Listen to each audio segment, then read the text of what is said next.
Pakistan astrological academy और AQTV के ज़ेर एहतमाम हर साल जनवरी में एस्ट्रोलॉजी क्लासेस का एहतमाम किया जाता है। आप दुनिया भर में कहीं भी मुकीम हो, इन एस्ट्रोलॉजी क्लासेस का हिस्सा बन सकते हैं। AQ जेमस्टोन्स असली, मुस्तनद और मयारी जेमस्टोन्स का बाएतमाद इदारा, दुनिया भर में आपके डोर स्टेप पर। AQ gemstones. Astrologer Ali Zanjani हर साल नवंबर में कराची और हर साल मार्च में दुबई मौजूद होते हैं। अगर आप एस्ट्रोलॉजी यानी इल्मे नजूम से लगाव रखते हैं तो हमारा YouTube channel astrologer Ali Zanjani personal ज़रूर सब्सक्राइब कीजिए। बिस्मिल्लाहिर्रहमानिर्रहीम, अल्लाहुम्मा सल्ली अला मुहम्मद व आले मुहम्मद। अस्सलाम वालेकुम। एस्ट्रोलॉजी की क्लास के साथ आप लोग की खिदमत में हाजिर हूँ। मुझे एक सवाल आया था कि एक जायचा था, ये जैसे बोर्ड पे एक जायचा बना हुआ है, इस जायचे के मुताबिक जो साहिब जायचा है, अब उसका जो 5th हाउस है, उस 5th हाउस में वो जुपिटर का हाउस है, उस हाउस में सन भी बैठा हुआ है। अब होना ये चाहिए कि बेटे का योग बने, लेकिन अल्लाह पाक ने उसको बेटी दे दी पहली।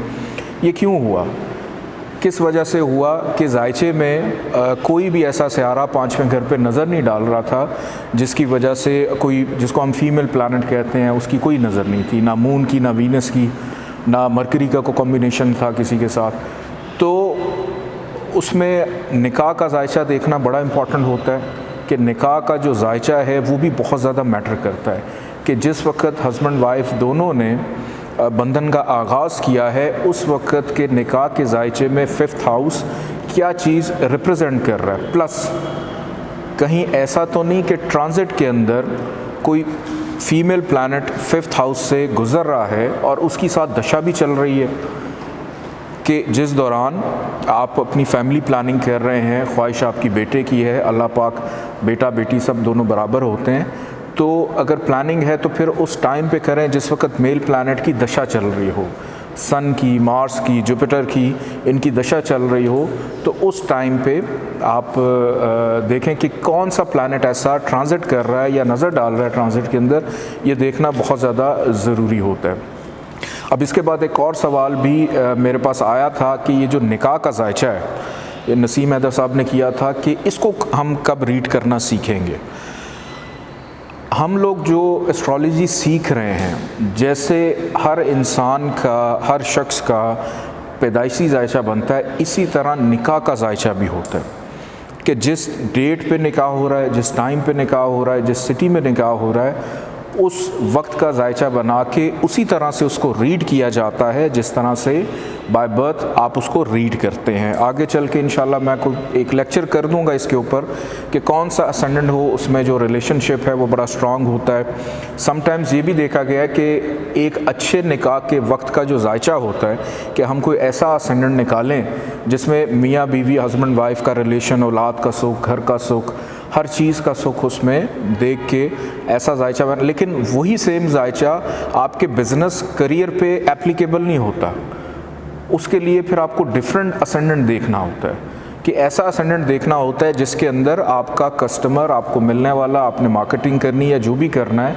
उसमें फाइनेंस को देखना है, लोगों के साथ कम्युनिकेशन होनी है, बिज़नेस को एक्सपैंड करना है, फिर बिज़नेस की ओपनिंग का टाइम वो एक डिफरेंट चीज़ है। तो हर प्लैनेट अपने असेंडेंट के मुताबिक बताता है कि रिलेशनशिप के लिए कौन सा जायचा बेहतर है, करियर के लिए कौन सा जायचा बेहतर है, घर शिफ्टिंग के लिए कौन सा अच्छा है, बच्चे का नाम रखना है कि एक बच्चा पैदा हुआ उसका नाम कैसे रखा जाता है, फिर आपने एजुकेशन स्टार्ट की है, फिर उसके बाद आपने अपना घर शिफ्ट करना है, ऑफिस शिफ्ट करना है, शॉपिंग करनी है, इवन छोटी छोटी चीज़।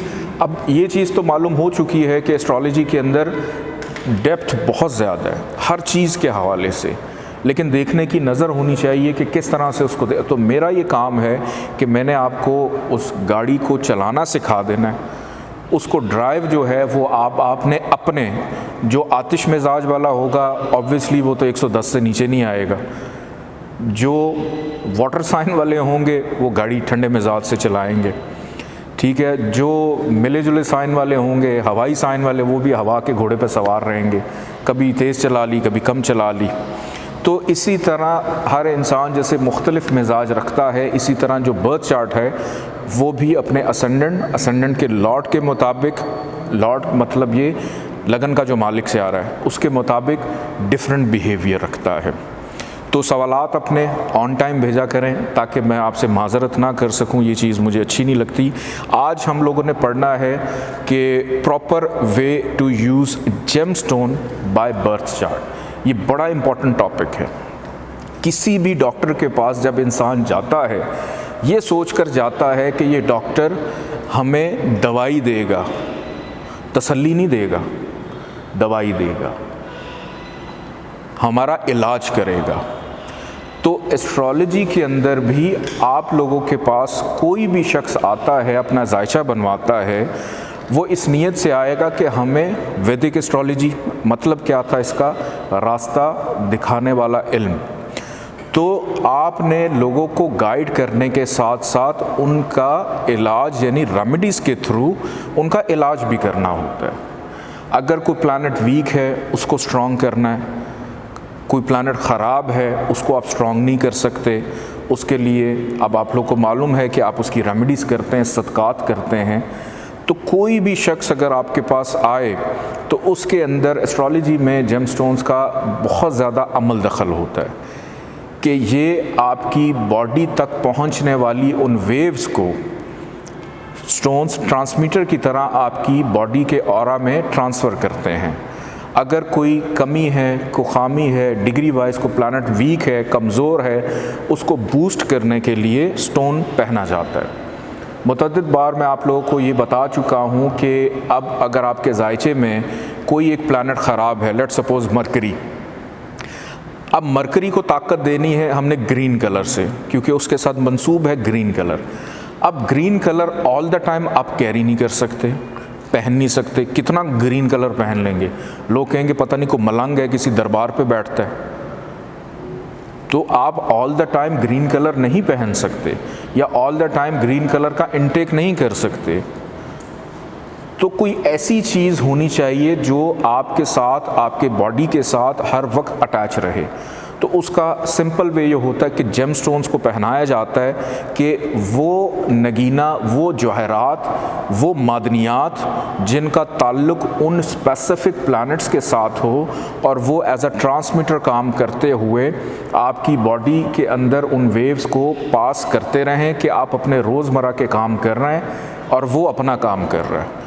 स्टोन पहनने के बाद ये नहीं होना चाहिए कि आपकी 24 घंटे नज़र उस नगीने पे है कि अभी कुछ होगा, अभी कुछ होगा। वो अपना कहीं ना कहीं काम कर रहा होगा। आप जब कोई मेडिसिन लेते हैं, आपके सर में दर्द है, मेडिसिन लेने के कुछ देर के बाद आपको फील होता है कि ये मेडिसिन मेरी बॉडी पे काम कर रही है या नहीं कर रही, वो ख़ुद अपना आप दिखाती है, बताती है। इसी तरह जिस तरह से मेडिसिन सॉल्ट से बनती है कि वही सॉल्ट्स, वही केमिकल्स होते हैं जैसे ज़मीन से निकलते हैं, उनको यूज़ करते हुए जो केमिस्ट हैं वो मेडिसिन को बनाते हैं, डॉक्टर्स वगैरह उसको यूज़ करते हैं। इसी तरह स्टोन्स भी ये सेम वही सॉल्ट्स हैं, वही इसको हम पत्थर का नाम दे देते हैं, जवाहरात, हम खूबसूरती के लिए इस्तेमाल करते हैं। लेकिन बहुत सारे स्टोन्स ऐसे भी हैं जो मेडिसिन्स में भी डलते हैं। अकीक है, डायमंड है और बहुत सारे ऐसे स्टोन्स हैं जिनको क्रश करके बाकायदा मेडिसिन्स में यूज़ किया जाता है। सफ़ूफ़ बनते हैं। पुराने ज़मानों में जो हकीम थे वो अकीक, जो सुर्ख अकीक है, उससे सफ़ूफ़ बनाते थे कुछ बीमारियों का इलाज करने के लिए। सुर्ख मरजान को क्रश करके उसका सफ़ूफ़ यानी पाउडर फॉर्म में बना के उसको मिक्सचर करके तो लगाते थे इस्तेमाल करने के लिए, ताकि जो भी बीमारी है वो हील अप हो सके जल्दी। अब ऐसा भी नहीं होता कि आपने स्टोन किसी को सजेस्ट कर दिया है या आप स्टोन पहनने लगे हैं। मैंने आज बड़ी डिटेल गुफ्तगू करनी इसके ऊपर। इस लेक्चर को आपने आम सा लेक्चर नहीं समझना। कुछ बातें रिपीट भी हो सकती हैं मुख्तलिफ़ अंदाज में, लेकिन ये बार बार रिपीट नहीं होंगी। बहुत सारे ऐसे अफराद हैं जो कहते हैं कि हमें स्टोन्स हम कैरी नहीं कर सकते, हम पहन नहीं सकते, तो इसका कोई अल्टरनेटिव हो जाए। अब इसकी रेमेडीज़ होती हैं, वो रेमेडीज़ आप 24 घंटे तो नहीं कर सकते। तो इसके अंदर होता ये है कि बिल्कुल ऐसे ही है कि जैसे कोई मेडिसिन आप अगर कहें कि मुझे खाना पसंद नहीं है, मैं जेब में डाल लूँ, तो वो जब तक आप मेडिसिन यूज़ नहीं करेंगे उसका कोई फ़ायदा नहीं है। कि अगर ज़ुनैरा कहे कि मेरे सर में दर्द हो रही है और मैं लुबना बाजी से कहूँ कि लुबना बाजी आप खा लें, तो सर दर्द ना ज़ुनैरा का ठीक होगा, हो सकता है कि लुबना बाजी के भी सर में दर्द शुरू हो जाए। तो हर चीज़ का एक जो वे ऑफ यूज़ है वो उसी के मुताबिक होता है कि जिस चीज़ के लिए वो बनी है। ये मिसाल मैं पहले भी दे चुका हूँ कि नाक कान गला इन तीनों का कनेक्शन इकट्ठा है कि, लेकिन इन तीनों के काम करने के अंदाज़ मुख्तलिफ है कि कान से हम सुनते हैं, नाक से हम सांस लेते हैं, सूंघते हैं, ज़ुबान से हम बोलते भी हैं, टेस्ट भी करते हैं, खाना भी खाते हैं। हम कान से ना तो खाना खा सकते हैं ना हम नाक से खाना खा सकते हैं, अनलेस और अनटिल आप कोमे में चले जाएं तो डॉक्टर जो है वो नाक से आपको मेडिसिन देता रहे, वो एक अलग चीज़ है। तो फिर इनको पहनने का तरीका कि इनको आपने यूज़ कैसे करना है, कौन सी फिंगर में आपने स्टोन्स पहनने हैं, किस तरह से पहनने हैं। कुछ लोग कहते हैं हम गले में लॉकेट बनवा के पहन लें। अब होता ये है कि गले में लॉकेट अगर आप पहन लेंगे, लॉकेट पहनने के बाद आपने अपना कॉलर का जो बटन है उसको बंद कर दिया, वो अंदर चला गया। अब उसने जो आपकी बॉडी में वेव्स ट्रांसफ़र करनी थी उसके ऊपर आपने एक छतरी अम्ब्रेला रख दिया, एक छाँव दे दी कि अब वो उस तरह से काम नहीं करेगा। बहुत सारे अफराद ब्रेसलेट पहनते हैं जो कि अच्छा तरीका, ब्रेसलेट भी पहनी जाती है, लेकिन मोस्टली 99% स्टोन्स उस वक़्त काम कर रहा होता है जब आप उसको हाथ में पहने कि इसको आप ना तो कवर करें, ना इसको ढांपें, ना इसके ऊपर को फिर कौन सी फिंगर में पहनना है। जो स्टोन जिस प्लैनेट से मंसूब है उसी प्लैनेट की फिंगर के अंदर आप वो स्टोन लेकर पहने। प्लस अगर आप ये देखते हैं कि उस फिंगर में आप नहीं पहन सकते तो फिर उसका जो फ्रेंडली प्लैनेट है उसके अंदर वो स्टोन यूज़ किया जाता है। अब स्टोन जो है कितने कैरेट का पहना जाए, उसका वज़न क्या हो, उसका हुजम कितना हो कि जो हमारे लिए प्रॉपरली काम करें, क्योंकि स्टोन्स एक एक्सपेंसिव चीज़ है। स्टोन्स जो हैं वो इतने सस्ते भी नहीं होते कि आप उसको रोज़ रोज़ ख़रीद सकें। बहुत सारे ऐसे स्टोन्स हैं जो इजीली मिल भी जाते हैं, कुछ ऐसे स्टोन्स हैं जो नायाब होते हैं, बड़ी मुश्किल से मिलते हैं, फिर लोग शौकीन होते हैं बेहतर से बेहतरीन की तलाश के लिए। तो स्टोन्स पहनने का सिंपल सा तरीका ये होता है कि जैसे हर इंसान का एक बॉडी वेट है, उसका वज़न, बॉडी का क्या वेट है आपका, तो उसी के मुताबिक, वज़न के मुताबिक आप लोगों ने उन स्टोन्स को यूज़ करना है। अगर आपका लेट सपोज़ वेट जो है वो 50 kg है, जो कि अक्सर लड़कों का बहुत कम होता है, लेकिन मोस्टली लड़कियों का वज़न 50 kg, 50 से थोड़ा कम या माइनस प्लस इसके होता है। तो वेट के अकॉर्डिंगली 50 है तो आप 4 to 5 कैरेट्स पहने, अगर 50 to 60 है 5 to 6 कैरेट्स पहने, फिर 60 to 70 है उसके अंदर आप 6 से 7 कैरेट का, ये मैं सिंपल करके बता रहा हूँ कि आप लोगों को ज़्यादा इसमें वो ना जाना पड़े। अगर 80 है तो आप 8 से 9 कैरेट तक का लेके पहन सकते हैं। अगर 90 से ज़्यादा है तो पहले तो वज़न कम करें मेरी तरह, फिर उसके बाद अपना जो स्टोन है वो मिनिमम 10 कैरेट्स का लेकर पहने। फिर स्टोन्स की अपनी इंटेंसिटी होती है, कुछ स्टोन ऐसे हैं जो 5 कैरेट्स में भी काम कर रहे होते हैं, जैसे एमरल्ड है, इसकी इंटेंसिटी बहुत ज़्यादा होती है। डायमंड है, ये आप 1 कैरेट का भी लेके पहन लें, इसकी इंटेंसिटी भी बहुत ज़्यादा होती है। जो आतिश मिजाज प्लैनेट्स से मंसूब स्टोन्स हैं, जैसे सन है, मार्स है, इसमें कुछ अफराद, जैसे हमने जुपिटर को ईथर बोला, लेकिन बहुत सारी जगहों पे ये फायर एलिमेंट में ही आता है। तो जुपिटर से भी ताल्लुक़ रखने वाले जो स्टोन्स हैं, येलो सफ़ायर है, इसकी भी इंटेंसिटी बहुत ज़्यादा होती है। तो मैं आप लोगों को ये बता रहा था कि जो फायर एलिमेंट वाले साइंस हैं उनके जो जेमस्टोन हैं उनकी इंटेंसिटी बहुत ज़्यादा होती है।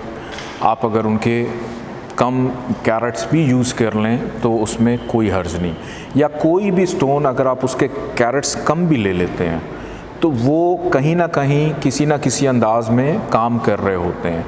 जैसे आपको अगर भूख लगी हो, आपकी डिमांड है कि आपने 2 रोटियां खानी, लेकिन आप 1 रोटी खा लेते हैं, तो वो किसी न किसी हद तक आपकी वो जो भूख है उसको थोड़ा सा कम कर देती है। लेकिन अगर आपको भूख लगी है 2 रोटी की और आप खा लें 10 रोटियां, तो आप बजाय उस भूख की वो जो आपकी तलब थी, उल्टा बीमार हो जाएंगे। कहने का मकसद ये है कि अगर अक्सर लोग बहुत बड़े बड़े स्टोन्स के भी ख्वाहिशमंद होते हैं कि हमको बहुत बड़ा स्टोन लेके पहने, तो रिक्वायरमेंट ही नहीं उस चीज़ की है, वो चीज़ फिर ओवरडोज हो जाती है, वो ख़राबी पैदा करती है। सिंपल सा इसका फॉर्मूला है कि मरकरी की फिंगर सबसे छोटी, रिंग फिंगर ये सन की फिंगर है, दरमियान वाली मिडल फिंगर ये सैटर्न की फिंगर है, फिर उसके बाद जो शहादत वाली पहली उंगली है इसका ताल्लुक़ जो है वो जुपिटर के साथ है। तो ये 4 मेन फिंगर्स हैं जिसके अंदर स्टोन्स को पहना जाता है। अवॉइड करें थंब में पहनने का, क्योंकि थंब के अंदर कोई भी स्टोन बेहतर अंदाज में काम नहीं कर रहा होता। बहुत सारे लोग पहनते हैं कि जी इसमें भी हम पहन लें, लेकिन मेरी रिसर्च के मुताबिक थंब के अंदर जो पहनना है स्टोन वो इतना ज़्यादा फ़ायदा नहीं दे रहा होता। अब मिसाल के तौर पे आपको ये लगता है कि जी अब वीनस का स्टोन हम कहाँ पे पहने, तो वीनस का स्टोन सैटर्न की फिंगर में आप पहन सकते हैं। जी मून का स्टोन हम कहाँ पे लेके पहने, मून का स्टोन आप जो सबसे छोटी फिंगर है इसमें मरकरी की फिंगर के साथ आप उसको लेके पहन सकते हैं। लेकिन आपके जहन में आएगा कि मून और मरकरी ये दोनों एंटी हैं, तो इसकी फ़िंगर में हम क्यों इसको लेके पहन रहे हैं। इसका मकसद ये है कि अगर आप उसको सन की फिंगर में लेके पहनेंगे तो ये है फायर, तो आग पानी को ठंडा मज़ीद फारिग कर देती है। अगर आप उसको सैटर्न में लेके पहन नहीं सकते, आप उसको जुपिटर के अंदर लेकर पहन नहीं सकते, आके जुपिटर उसका फ्रेंडली है, लेकिन जुपिटर भी आतिश मिजाज रखता है अपना। तो मरकरी एक ऐसा प्लैनेट है कि जो किसी के साथ भी घुल मिल जाता है, कि किसी के साथ भी अगर आप उसको अक्सर आपने देखा होगा कि उसकी सबसे दोस्ती है, अक्सर देखा क्या पढ़ाई यही है हमने। तो इसी तरह मरकरी के ऊपर मून जो है वो हावी रहता है, तो मरकरी की फिंगर में आप उसको लेकर पहन सकते हैं। अब इसके अंदर आपको बोर्ड पे साइड पे कुछ चीज़ें नज़र आ रही हैं, मैं आप लोग को बताता हूँ। सन का सिंबल है, इससे मंसूब है रूबी, मार्स से मंसूब है रेड कोरल, मून से मंसूब है वाइट पर्ल, जुपिटर से मंसूब है येलो सफ़ायर, मरकरी से मंसूब है एमरल्ड, सैटर्न से मंसूब है ब्लू सफ़ायर और वीनस से मंसूब है ओपल। अब पीछे रह गए राहु केतु। अब राहु और केतु के लिए भी स्टोन्स होते हैं, गौमैद होता है, फिर उसके बाद काला अकीक जो है, स्याह अकीक, और भी बहुत सारे स्टोन्स हैं जो इन तमाम प्लैनेट्स के साथ मंसूब हैं, लेकिन ये वो हैं जो कॉमन हैं, इजीली अवेलेबल होते हैं, इजीली मिल जाते हैं, और ज़्यादातर मोस्टली वैदिक एस्ट्रोलॉजी के मुताबिक इन्हीं को यूज़ किया जाता है। जैसे वीनस के साथ ओपल है, वीनस के साथ डायमंड भी है, कि डायमंड भी वीनस के अंदर आता है। अब सैटर्न है ब्लू सफ़ायर, लेकिन इसके अंदर लैपिस लाजुली भी आता है, लार्ज बर्थ, ये मैंने भी पहना हुआ है। फिर इसके बाद एमरल्ड के अंदर सब्ज़ अकीक, ग्रीन अकीक भी लेके पहन सकते हैं। Jupiter yellow sapphire. अच्छा, कुछ अफराद मतलब कुछ बुक्स में जो जुपिटर है उसको फ़िरोज़े से भी मंसूब कर देते हैं, और उसको सिर्फ फ़िरोज़े से नहीं, उसको मरकरी से भी मंसूब कर। तो यहाँ पे फिर अब आपके जायचे में जुपिटर ठीक है, मरकरी ख़राब है, तो वो फिर प्रॉब्लम देगा कि वो दोनों को सपोर्ट कर रहा है। अगर आपके जायचे में मरकरी अच्छा और जुपिटर ख़राब है, या तो अगर दोनों ही अच्छे हों, दोनों अच्छे हों, तो फिर आप दोनों का कॉम्बिनेशन जो है वो लेकर पहन लें। अब वाइट पर्ल मून के साथ, अब दुर्र नजफ़, इसको मून स्टोन कहते हैं, वो भी लेकर पहना जाता है, क्योंकि सबसे बड़ा अलमिया ये कि वाइट पर्ल ओरिजिनल मिलता ही नहीं है, बहुत कम जगहों से मिलता है।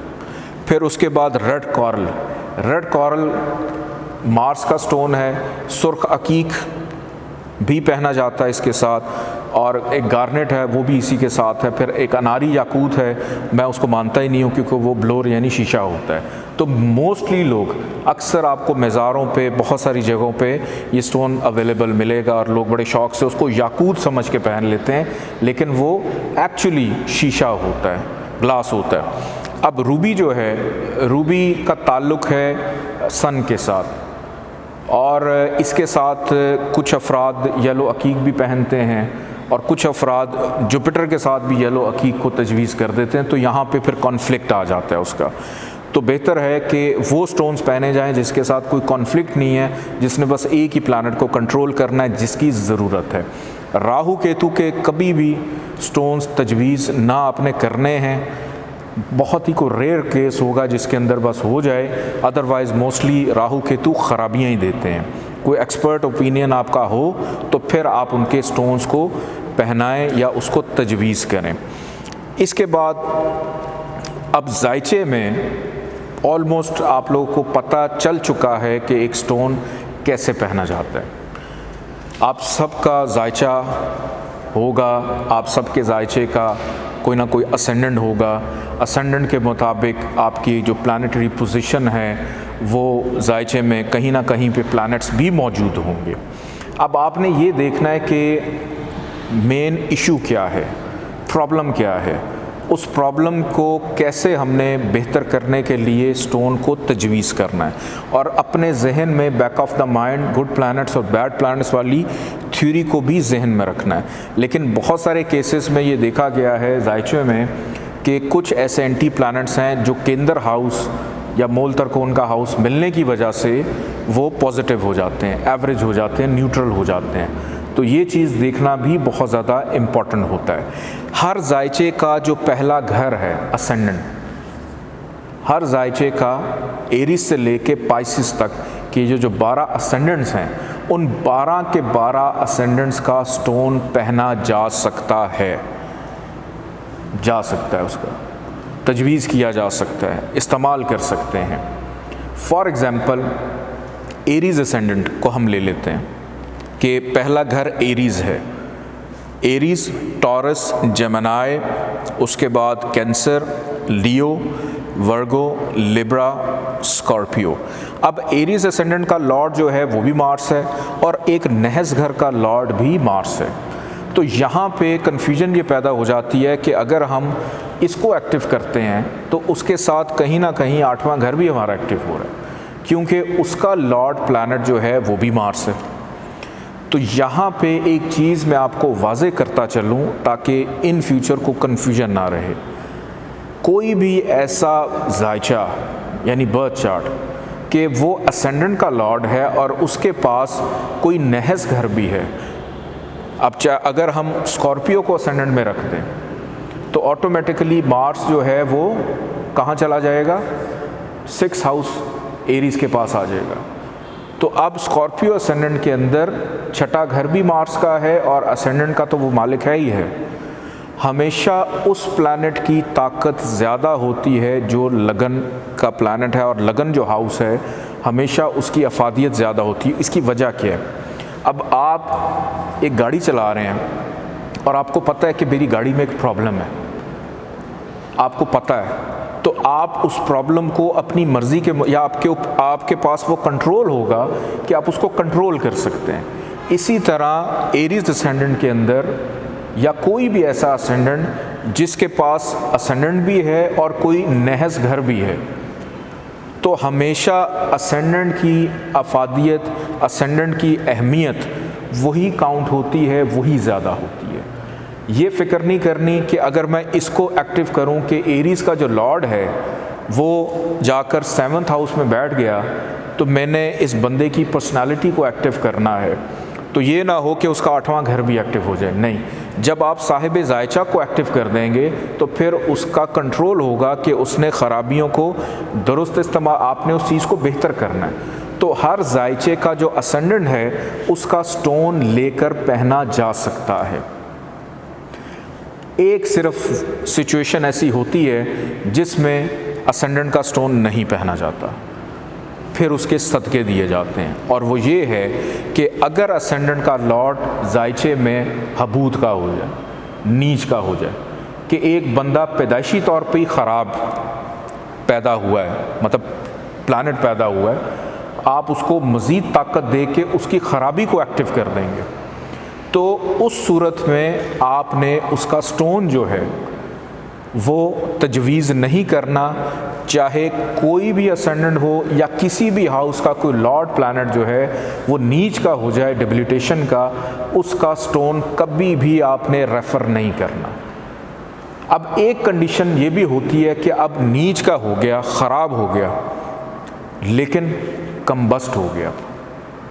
तो जब कोई भी प्लैनेट कम्बस्ट हो जाए, कोई भी प्लैनेट, चाहे वो नहस घर में हो, चाहे वो हबूत का यानी नीच का हो जाए और कम्बस्ट हो, तो फिर उसका स्टोन डेफिनेटली उसको पहनाए। उसकी वजह यह है कि किसी भी प्लैनेट की ग़रूबियत, किसी भी प्लैनेट का इस बर्थ चार्ट के सीन में से माइनस होना अच्छा नहीं है। अगर एक शख्स बीमार है और बीमारी की दवाई नहीं है तो वो फिर बीमार ही रहेगा। कि एक बंदा अगर मेहनत कर रहा है और मेहनत का सिला ही नहीं है तो फिर वो मेहनत ही करता जा रहा है। एक बंदा खर्च कर रहा है और सेविंग की तरफ कोई तवज्जो ही नहीं है तो फिर वो खर्च ही करता रहेगा। एक बंदा बेअदब है, आप उसको बाअदब करना चाहते हैं तो वो जब तक उसको आप इतनी थोड़ी सी ताकत या शऊर नहीं देंगे तो वो बेअदब ही रहेगा। तो किसी भी प्लैनेट का गरूब होना, कम्बस्ट होना, ये अच्छा नहीं होता। फिर दूसरे नंबर पे सबसे इम्पॉर्टेंट चीज़ ये होती है, असेंडेंट जो है, मैंने आपको शुरू में ही एक चीज़ समझा दी थी कि अगर आप जायचे के असेंडेंट को समझ जाएंगे तो 50% जायचा आप बना लेंगे, कि आपको ये पता चल जाएगा कि ये बंदा किस नेचर का है, ये शख्स क्या बर्ताव करेगा, क्या बिहेव करेगा, इसकी समझ में बात आएगी नहीं आएगी, किस तरह का है। तो असेंडेंट के अकॉर्डिंगली जितने भी उसके फ्रेंडली प्लैनेट्स हैं वो जायचे में कहीं पर भी मौजूद हैं, सिवाय ख़राबी के घर में ना हो और हबूत के ना हो, तो उनका स्टोन भी बग़ैर किसी घबराए हुए आप उसको यूज़ कर सकते हैं। अब यहाँ पे एक प्रॉब्लम आ जाती है। लेट सपोज़, मिसाल दे रहा हूँ, एरीज़ असेंडेंट है। अब एरीज़ असेंडेंट के दूसरा घर जो है वो वीनस के पास, टॉरस, और 7th हाउस लिब्रा, ये भी वीनस का है। अब इस जायचे के अंदर हमने जब पढ़ा था तो हमने एक चीज़ देखी थी कि वीनस और मार्स जो है ये दोनों एंटी हैं। अब इस जायचे में एक बंदे की शादी नहीं हो रही, अब आप उसकी शादी को बूस्ट करने के लिए वीनस का स्टोन पहना देते हैं।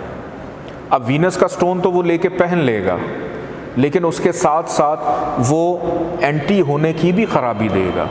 अब एक बंदे के पास, एरीज़ असेंडेंट वाला, उसके पास पैसे ही नहीं है और आप उसे कहते हैं कि आप अपने हाथ में एक स्टोन लेके पहन लो जिसका ताल्लुक़ आपके जायचे के 2nd हाउस से है, तो वो पैसा देने के साथ साथ जो मज़ीद उसकी ख़राबियाँ हैं वो भी देगा। तो इसको कैसे हैंडल करेंगे आप, कि आपने उसको स्टोन तजवीज़ कर दिया, पहन लिया, लेकिन जिस प्लैनेट का किया वो जो मेन कैप्टन है उसका साथ ही नहीं दे रहा, वो उसका मुखालिफ है। तो यहाँ पर हमेशा प्रेफर ये करना है कि साहिब जायचा को वक्ती तौर पे, लिमिटेड टाइम के लिए, मुख्तसर वक्त के लिए जिसकी ज़रूरत है, शादी नहीं हो रही, फौरी तौर के ऊपर आप उसका वक्ती तौर पे जो भी जायचा बना रहे हैं, लिमिटेड टाइम उस ख़ास स्पेसिफ़िक मकसद के लिए उसको स्टोन अगर आप तजवीज़ कर रहे हैं तो साथ साथ उसकी रेमेडीज़ यानी सदका भी तजवीज़ करें। मैंने हमेशा आपको ये कहा है कि अगर हम किसी प्लैनेट का स्टोन लेकर पहन रहे हैं तो हमें उसके सदक़े नहीं देने चाहिए। क्यों? क्योंकि जो हमने एनर्जी लेनी है वो उस एनर्जी को रिवर्स कर रहा है। लेकिन जब सिचुएशन 2 ऐसे, ये चीज़ आपने पहले नहीं पढ़ी ना मैंने बताई है, कि जिस प्लैनेट से हम एनर्जी ले रहे हैं वो प्लैनेट हमारी बॉडी का एंटी है, तो अब हमने एनर्जी भी लेनी है, साथ साथ उसको रिवर्स भी करना है, उसकी ख़राबी को। तो जहाँ हम वीनस का स्टोन पहन रहे हैं उसके साथ साथ हमें वीनस के सदक़ात उस थोड़े अरसे के लिए देने हैं ताकि वो उसकी नेगेटिविटी जो है उसको रिवर्स करता रहे। और कोई भी एंटी प्लैनेट का जो स्टोन है वो परमानेंट नहीं पहना जाता। असेंडेंट का स्टोन परमानेंट पहन सकते हैं, अगर वो 6, 8, 12 में नहीं है, हबूत का नहीं है, तो परमानेंट अपने अपने असेंडेंट्स का स्टोन आप लेके पहन सकते हैं। आपकी पर्सनालिटी को, आपकी शख्सियत को, आपके सोचने के अंदाज़ को, आपने अपने फाइनेंस, अपनी मेहनत, अपना घर, औलाद, बीमारी, शादी, सारी जो चीज़ें हैं उसको किस तरह से आप लोगों ने करना है, वो चीज़ें आप मज़ीद बेहतर अंदाज में सोचना भी शुरू कर देंगे और चलाना भी शुरू कर देंगे। अब टॉरस असेंडेंट के अंदर अगर हम देखें कि टॉरस असेंडेंट है, फॉर एग्ज़ाम्पल सेकंड हाउस जो है वो चला जाता है किसके पास? जेमिनी, मरकरी के पास। अब मरकरी के पास सेकंड हाउस है। अब मरकरी के पास टॉरस असेंडेंट में एक और भी हाउस है, जेमिनी, कैंसर, लियो, वर्गो, 2 घर हैं। अब वीनस और मरकरी ये दोनों फ्रेंडली हैं। अब यहाँ पर हम मरकरी का स्टोन यूज़ कर सकते हैं, लेकिन यही मरकरी अगर हबूत का हो जाए या 6, 8, 12 में जाकर बैठ जाए तो फिर एकदम आप रुक जाएं कि नहीं, अगर मैंने इसको एक्टिव किया हो सकता है कि साथ उसको बीमारी भी दे दे, हो सकता है उसका कोई एक्सीडेंट करवा दे, हो सकता है उसके खर्चे डबल कर दे, कि हमने खर्चे को ही रोकना था और ख़र्चा बैठा ही अगर खर्चे के घर में है, तो यहाँ पे फिर आपने उसको ताकत नहीं देनी, आपने फिर उसकी रेमेडीज़ करनी है ग्रीन कलर की चीज़ों की। जेमिनी असेंडेंट की मैं अभी सिर्फ 2 करूँगा, बाकी आप लोगों ने ख़ुद से देखने हैं, ठीक? पहला और दूसरा कर। जेमिनी असेंडेंट, अब जेमिनी असेंडेंट के अंदर सेकंड हाउस कैंसर। अब कैंसर, मून और मरकरी ये दोनों एंटी हैं। अब जेमिनी असेंडेंट के अंदर अगर आप मून को एक्टिव कर देंगे तो होगा क्या, आप लड़ना झगड़ना शुरू कर देंगे, बिला वजह तल कलामी हो जाएगी, क्योंकि दूसरा घर बोलने से भी है और वो असेंडेंट का एंटी है। लेकिन अगर वक्ती तौर के ऊपर आप उसको पहन रहे हैं और आपको कहीं से पैसे भी चाहिए, मून का हाउस भी एक है और घर भी कोई नहीं है, हम कर भी कुछ नहीं सकते, तो हम क्या करें? तो फिर यहाँ पर जैसे एक आप एंटीबायोटिक लेते हैं, मेडिसिन लेते हैं, उसके साथ डॉक्टर एक और दे देता है कि उसके साइड इफ़ेक्ट्स ना हो, तो फिर हमें साइड इफ़ेक्ट्स को कम करने के लिए, उसके असरात को नील करने के लिए स्टोन प्लस वाइट चीज़ों का सदका यहाँ पे दोनों का इकट्ठा देना है, ताकि हमारा काम भी हो जाए, हमारी ख़राबी जो है वो भी ना हो। अब कैंसर असेंडेंट है, सेकंड हाउस लियो सन के पास है। अब हैं दोनों फ्रेंडली हैं, सन और मून, लेकिन सेकंड हाउस को अगर आप एक्टिव कर देते हैं, अब साहिब ज़ायचा है, ठंडे मिजाज का वाटर साइन है, एक्टिव कर रहे हैं आप फायर को, तो यहाँ पर रूबी अगर आप लेके पहनते हैं जो कि सन का स्टोन है, कि कैंसर असेंडेंट वालों के पास पैसे ही नहीं आते, वो क्या करें? अब वो सेकंड हाउस को एक्टिव करने के लिए अगर रूबी लेके पहनेंगे तो थोड़े से बदमिजाज हो जाएंगे, अकड़ आ जाएगी उनमें, बेअदब हो सकते हैं, लड़ाई झगड़े हो सकते हैं, ख़ानदान आतिश मिजाज है, वो साथ वो आतिश मिजाज वाली खुसूसियत भी दे देगा। तो देन हमें स्टोन के साथ उसकी रेमेडीज़ भी करनी है ताकि उन चीज़ों को रिवर्स किया जा सके। वर्गो असेंडेंट, सेकंड हाउस है लिब्रा। अब यहाँ पर सेकंड हाउस ये मरकरी और ये वीनस। अब वीनस के पास इस जायचे में 2 घर हैं, Libra, Scorpio, Sagittarius, Capricorn, Aquarius, Pisces, Aries और टॉरस। वीनस के पास मूल त्रिकोण का घर भी है और वीनस के पास सेकंड हाउस भी है। तो इस केस के अंदर अब दूसरा घर आपके लिए अच्छा है, मरकरी के साथ फ्रेंडली है। वीनस अगर वीक है, 0 डिग्री पे है, 1 दर्जे पे है, 27 पे है, मैंने आप लोगों को बताया था कि 12 दर्जे से कम हो तो स्टोन पहनना चाहिए, 13 से लेके 18 तक तो हैं, भले स्टोन ना पहने क्योंकि प्लैनेट अपनी ताकत में होता है। फिर 19 से लेके आगे 30 दर्जे तक वो है तो उसका स्टोन इस केस में पहना जा सकता है। अब आगे बात करते हैं लिब्रा असेंडेंट की। लिब्रा असेंडेंट का लॉर्ड है वीनस, इसका सेकंड हाउस स्कॉर्पियो। दोनों के दोनों एंटी हैं। और स्कॉर्पियो के पास जो उसका लॉर्ड है मार्स, इस जायचे में 2 घर हैं, Scorpio, Sagittarius, Capricorn, Aquarius, Pisces and Aries, 7th house and 2nd house. अब आप साहिब जायचा को ये कहते हैं कि आपके पास पैसे नहीं आ रहे, आप एक काम करें, आप उसका स्टोन लेके पहन लें। स्टोन लेके वो पहन लेता है। अब इसके साथ होता क्या है, अब ये घर भी एक्टिव हो जाता है, 7th हाउस। असेंडेंट के केस में ऐसा नहीं होता, इस चीज़ को अपने जहन में रखिएगा, हमेशा मेन प्रायोरिटी असेंडेंट की होती है। अब होगा क्या कि साहिब जायचा जो है वो अपने जितने भी ओपोनेंट्स होंगे उनके दबाव में चला जाएगा। जो आया फ़ायदा लिया चला गया, जो सामने आया फ़ायदा लिया चला गया, शादी की, हस्बैंड या वाइफ उनके दबाव में रहा, अपने शराकतदारी किसी के साथ बिज़नेस पार्टनरशिप की। अब उसका मिजाज जिसको आप एक्टिव कर रहे हैं ये देखें कि वो कितना आतिश मिजाज है। अब यहाँ पर अगर लेट सपोज़ किसी बच्चे की या बच्चे की शादी नहीं हो रही है और मार्स अच्छी जगह पे बैठा हुआ है, आप मंगल दोष जो मांगलिक हम पढ़ चुके हैं, मांगलिक क्या होता है, और वक्ती तौर के ऊपर आप ये चाहते हैं कि थोड़ा सा ये वीक है, कम्बस्ट है, हम इसको एक्टिव कर दें, तो फिर उसके साथ साथ सदकात भी उसको बताएं कि दोनों चीज़ें साथ साथ फिर चलें। अब आगे बढ़ते हैं, लिब्रा के बाद स्कॉर्पियो। अब स्कॉर्पियो असेंडेंट के बाद जो दूसरा घर बनता है वो है सेजिटेरियस। अब सेजिटेरियस के पास भी 2 घर हैं, सेजिटेरियस, कैप्रिकॉन, एक्वेरियस और पाइसेस। मार्स एंड जुपिटर ये दोनों फ्रेंडली हैं। जुपिटर के पास एक ये घर है और एक मूल त्रिकोण का घर है। अब जुपिटर अगर जायचे में हबूद का नहीं है, 6, 8, 12 में नहीं है, तो आप इसका स्टोन पहन सकते हैं। अगर हबूद का है और 6, 8, 12 में भी बैठा हुआ है और कम्बस्ट है, तो फिर आपने ना हबूद की परवाह करनी है, ना 6, 8, 12 की परवाह करनी है, उसको ताकत ज़रूर देनी है। क्योंकि ये ना, अब 5वें घर का लॉर्ड अगर डेड हो जाए तो ऐसे लोगों की औलाद होने में प्रॉब्लम आ जाती है कि नस्ल, अब इसका ताल्लुक दूसरा घर नस्ल आगे बढ़ना, तो नस्ल आगे बढ़ने से प्रॉब्लम आ सकती है। तो अगर वो गरूब है, डेड है, तो आप उसको एक्टिव भी नहीं कर रहे हैं इस वजह से कि वो तो नीच का है लेकिन गरूब है। तो चलें, औलाद अगर हो रही है, देर से हो रही है, औलाद कंसीव होने में प्रॉब्लम हो रही है, लेकिन हो तो सही ना, देने वाली तो अल्लाह की ज़ात है। तो इस अंदाज में आपने इसको देखना है। आगे बढ़ते हैं, स्कॉर्पियो असेंडेंट के बाद आ जाता है सेजिटेरियस। अब सेजिटेरियस ने 2nd हाउस दे दिया कैप्रिकॉन को, ज़ोहल। अब ज़ोहल के पास 2 घर हैं, दूसरा भी और तीसरा भी। अब यहाँ पर जुपिटर और सैटर्न ये दोनों एंटी हैं। अब प्रॉब्लम ये है कि अगर हम इसको एक्टिव करेंगे तो साथ फजूल की मेहनत भी एक्टिव हो जाएगी, जिम्मेदारियाँ भी एक्टिव हो जाएंगी। तो यहाँ पर क्या करेंगे आप?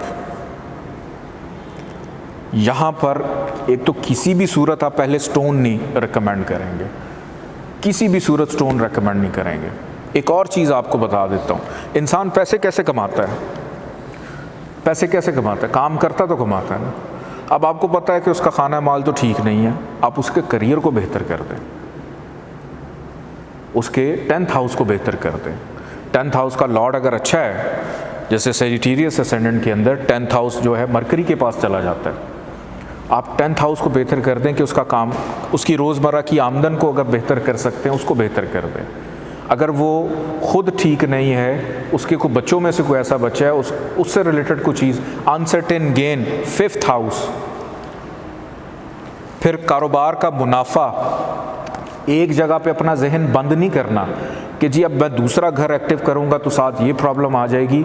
मैंने स्टोन के साथ सदकात आपको बताएं, अब मैं आपको ये बता रहा हूँ कि आप उसके करियर को स्ट्रॉन्ग कर सकते हैं, उसके मुनाफे को स्ट्रॉन्ग कर सकते हैं, उसकी पार्टनरशिप को बेहतर कर सकते हैं। अनसेट, अब पैसा एक घर में होता तो बड़ी प्रॉब्लम्स आती कि एक ही घर है, लेकिन जो एस्ट्रोलॉजी के एक्सपर्ट्स हैं उन्होंने पैसा आने का, जो इनकम आने का जो ज़रिए हैं, उनको मुख्तलिफ हाउसेस में रखा हुआ है। कि एक तरफ से तो आपकी जो भी आपकी बैंकिंग शैंकिंग है, पैसा है, वो सब आपका जो जोड़ा है वो आ रहा है, लेकिन कुछ ऐसा पैसा भी है जो कई दफ़ा आपकी लक होती है, आपको मिल जाता है, वो 5वें में चला जाता है। फिर जो आप मेहनत करते हैं, मेहनत का जो अगला घर है वो आपके करियर का फाइनेंस है। तो चलें, अपना ख़राब है तो कारोबार जो कर रहे हैं उसको बेहतर कर रहे हैं। हम बात करते हैं सेजिटेरियस के बाद कैप्रिकॉन की। अब कैप्रिकॉन जो है वो बड़ा सियाना है। क्यों? क्योंकि उसने पहला घर भी अपने पास रखा हुआ है, दूसरा घर भी अपने पास रखा हुआ है। तो सटन यहाँ पे हो, जायचे में कहीं पे हो, आप कहीं पे भी उसका स्टोन लेके पहन सकते हैं। अब एक्वेरियस असेंडेंट की अगर हम बात करें तो एक्वेरियस असेंडेंट के अंदर सैटर्न जो है उसके पास एक पहला घर है और उसके पास एक 12वां नहस घर भी है। तो मैंने एक चीज़ आपको बताई थी कि हमेशा कंट्रोलिंग पावर किसकी होती है? असेंडेंट की। तो आप एक्वेरियस असेंडेंट के अंदर ये बग़ैर खौफ किए कि अगर मैं इसको एक्टिव करूँगा तो मेरे ख़र्चे भी बढ़ जाएंगे, आप अपने सैटर्न को, अगर वो ख़राब यानी वीक है डिग्री वाइज और जायचे में कहीं पर भी पड़ा हुआ है अच्छी जगह पे, डिग्री वाइज वीक है, हबूद का नहीं है, किसी और यहाँ पर किसी और घर में, चूँकि इसको विपरीत राजयोग तो लगता नहीं है सैटर्न को एक्वेरियस असेंडेंट में, क्योंकि ख़ुद ये ख़राब घर का भी मालिक है और असेंडेंट का भी मालिक है। तो असेंडेंट में हो, दूसरा घर जो है जायचे में यहाँ पर मौजूद हो, फिर हबूद के घर में ना हो, 6, 8, 12 में ना हो, तो एक्वेरियस असेंडेंट का स्टोन लेकर पहना जा सकता है। अब इसने दूसरा घर जो है वो दे दिया जुपिटर को, यानी पाइसिस। अब पाइसिस के पास इस जायचे में 2 घर हैं। 2 घर कौन कौन से हैं? ये एक्वेरियस है, ये पाइसिस है। इसके बाद एरीज, टॉरस, जेमिनी, कैंसर, लियो, वर्गो, यहाँ पर आ गया लिब्रा, यहाँ पर आ गया स्कॉर्पियो और यहाँ पर कौन सा आ गया? सेजिटेरियस। अब सेजिटेरियस इस जायचे के अंदर ये बड़ा कॉम्प्लिकेटेड सा जायचा होता है एक्वेरियस असेंडेंट वालों का। क्यों? क्योंकि 2 बड़े इंपॉर्टेंट घर जुपिटर के पास हैं, दूसरा घर और 11वां घर। एक पैसा है, एक मुनाफा है, और मैंने एक चीज़ आपको बताई कि इसका मालिक इधर चला जाए, इसका मालिक इधर चला जाए, तो ये एक बड़ा अच्छा धन योग बनता है। और ये दोनों के दोनों घर जुपिटर ने खुद रखे हुए हैं। तो जुपिटर सैटर्न का एंटी है। जुपिटर अगर अपने अपने घर में बैठा है तो फ़ायदा देता है, अगर किसी और घर में बैठा है तो वो ख़राबी भी देता है साथ साथ। तो इस सिचुएशन में हम जुपिटर का स्टोन लेकर नहीं पहन सकते, ख़राबी देगा। फाइनेंस को बेहतर करना है तो फिर आपने करियर को स्ट्रॉन्ग करें, आप 5th हाउस को स्ट्रॉन्ग करें। इस तरह से एक्वेरियस असेंडेंट के अंदर इसको स्ट्रॉन्ग किया जाता है। इसके बाद लास्ट में, सेकंड लास्ट अभी लियो रहता है। पाइसिस की अगर हम बात करें, पाइसिस के पास दूसरा घर इसने दे दिया एरीज को। अब मार्स और जुपिटर ये दोनों फ्रेंडली हैं और इस वक्त मार्स के पास इस जायचे के 2 घर हैं, एरीज, टॉरस, जेमिनी, कैंसर, लियो, वर्गो, लिब्रा, स्कॉर्पियो, पहला घर और 9वां घर। मूल त्रिकोण का हाउस भी है और ये भी है। तो सेजिटेरियस असेंडेंट में मार्स अगर ख़राब नहीं है, नीच का नहीं है, 6, 8, 12 में नहीं है, तो उसका स्टोन पहना जा सकता है। अब इस सिचुएशन में सदकात नहीं देने, वो उस सिचुएशन में देने हैं कि एक एंटी है और आपको बड़ी ज़रूरत है उसको एक्टिव करनी है, तो फिर आप उसके सदकात देंगे। अब हम आ जाते हैं the king of zodiac sign, वो है लियो। लियो असेंडेंट की बात करते हैं कि लियो असेंडेंट सन ने, शम्स ने दूसरा घर जो है वो दे दिया वर्गो को। अब वर्गो के पास उसका लॉर्ड प्लैनेट है मरकरी। मरकरी के पास 2 घर हैं। मरकरी के पास Virgo, Libra, Scorpio, Sagittarius, Capricorn, Aquarius, Pisces, Aries, Taurus और जेमिनी। 11th हाउस और 2nd हाउस जो है मरकरी के पास है। मरकरी जो है इस जायचे में असेंडेंट का दोस्त है, 2 घर अच्छे भी उसके पास हैं। अब वही सेम सिचुएशन जो एक्वेरियस असेंडेंट में बनी थी दूसरे और 11वें की, वो लियो असेंडेंट में भी सेम है कि दूसरा और 11वां घर। अब यहाँ पर आंखें बंद करके मरकरी का जो स्टोन है एमरल्ड, वो लेकर पहना जा सकता है अगर मरकरी 6, 8, 12 में ना हो और मरकरी हबूद का ना हो। स्टोन पहनने का शौक़ बहुत सारे लोगों को होता है, लेकिन स्टोन कभी भी नाम के पहले हरूफ से या हर्फ से नहीं निकलते। ये जितने तरीक़ाकार आप लोगों को मुख्तलिफ़ चैनल्स पे यूट्यूब के ऊपर मिलते हैं जिसके अंदर ये बता दिया जाता है कि आपका फ़लाँ ज़ोडिक साइन है, आपके साथ ये स्टोन मंसूब है, आप इसको लेके पहने, तो कभी भी किसी को भी स्टोन जो है उसका बर्थ चार्ट देखे बगैर आपने रिकमेंड नहीं करना। अगर कोई लियो असेंडेंट वाला नहीं है लेकिन उसका जो ज़ोडिक साइन है वो लियो बनता है, हो सकता है उसका असेंडेंट जेमिनी हो सकता है उसका असेंडेंट एरीज़ हो, कुछ और हो, कुछ भी हो सकता है, तो आपका तुक्का लग सकता है किसी ऐसे असेंडेंट के अंदर कि आप उसको स्टोन बता दें और वो उसको रास आ जाए।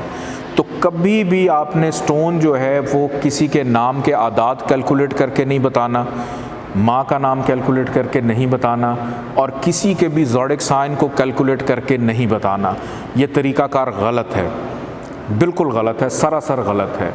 एक मिसाल मैं आपको दे देता हूँ और वो ये है कि लेट्स सपोज़ अक्सर ये देखा गया है कि जेमिनी वालों को रेकमेंड कर दिया जाता है, कुछ लोग रेकमेंड कर देते हैं कि आप अपने हाथ में सफ़ेद मोती लेकर पहन लें। अक्सर जेमिनी वाले जो ज़ोडिक साइन वाले होते हैं कि आप सफ़ेद मोती लेकर पहन लें, लेकिन जेमिनी वालों के साथ मैंने आपको बताया कि मून एंटी है, तो लेके पहनेंगे प्रॉब्लम आएंगी, साथ आपने उसकी रेमेडीज़ करनी है। बहुत सारे ऐसे स्टोन कुछ ज़ोडिक साइन के साथ मंसूब होते हैं जिसका कतन कोई ताल्लुक़ ही नहीं होता किसी के भी बर्थ चार्ट से। तो कभी भी किसी को स्टोन रेकमेंड करने से पहले एक दफ़ा उसका बर्थ चार्ट ज़रूर देख लें। अगर उस बंदे की साहब की डेट ऑफ बर्थ या टाइम ऑफ बर्थ नहीं है, उसको सिटी ऑफ बर्थ भी नहीं पता, तो फिर माजरत कर लें, ज़बरदस्ती किसी को स्टोन मत पहनाएं। आज का टिप ऑफ द डे मैं आप लोग को देता चलूं और वो जेम स्टोन के हवाले से ही है। आज का टिप ऑफ द डे ये है कि बहुत सारे अफराद भी पूछते रहते हैं, आप लोग भी पूछते रहते हैं। मैंने एक दफ़ा आपको बताया था कि लोग पूछते हैं मेरा फेवरेट कलर कौन सा, अच्छा कलर यानी कौन सा हो सकता है जो मेरे लिए लकी साबित हो, मेरे लिए नंबर कौन सा लकी साबित हो सकता है, मेरे लिए और बहुत सारी ऐसी चीज़ें होती हैं वो कौन सा लकी साबित हो। इसी तरह लोग पूछते हैं कि मेरा लकी स्टोन कौन सा है। अब लकी स्टोन जो है, आपको पता है कि एक बर्थ चार्ट के अंदर आप एक ही चीज़ से सारी चीज़ें कंट्रोल नहीं कर सकते हैं। कि अगर किसी बंदे का कारोबार देखना है, हो सकता है उसके घर का स्यारा ख़राब बैठा हो, कि कारोबार में वो बहुत अच्छा है लेकिन घर की तरफ से वो बेचारा परेशान है।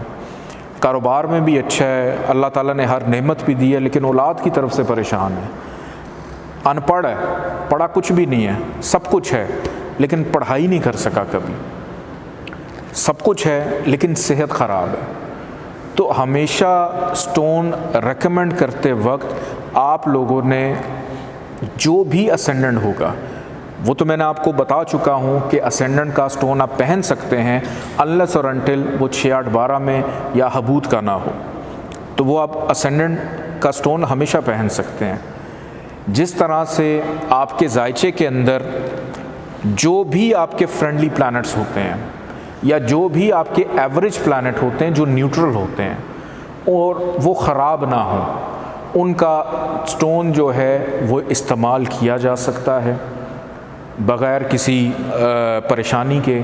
कि जेम स्टोन जिस तरह से मिसाल के तौर पे एरीज असेंडेंट के अंदर मार्स पहले घर में ही बैठा है, तो अब मार्स का नंबर है 9 जो इसके साथ मंसूब है, तो आप साहिब जायचा को कह सकते हैं आपका लकी नंबर 9 है।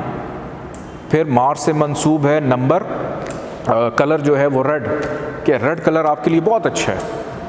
इसी तरह आप उसको ये भी कह सकते हैं कि आपका जो लकी नंबर आपकी ज़ात, आपकी पर्सनालिटी, शख्सियत के लिए बनता है वो रेड कॉरल मार्स के साथ जो मंसूब है। जिस तरह से आप लकी नंबर बताते हैं, लकी कलर बताते हैं, इसी तरह से स्टोन्स भी रेकमेंड किए जा सकते हैं जायचे के अकॉर्डिंगली कि कौन कौन सा प्लैनेट आपके जायचे में अच्छा है। और आज की टिप आखिर में जो मेरी लास्ट लाइन है वो टिप भी है, एडवाइस भी है और हिदायत भी है कि अपनी ज़ात के साथ इस असूल को बांध लें कि कभी भी किसी को बग़ैर date of birth, time of birth और सिटी ऑफ बर्थ के बग़ैर स्टोन रेकमेंड ना करें। अपना बहुत सारा ख्याल रखिएगा। अल्लाह हाफ़िज़।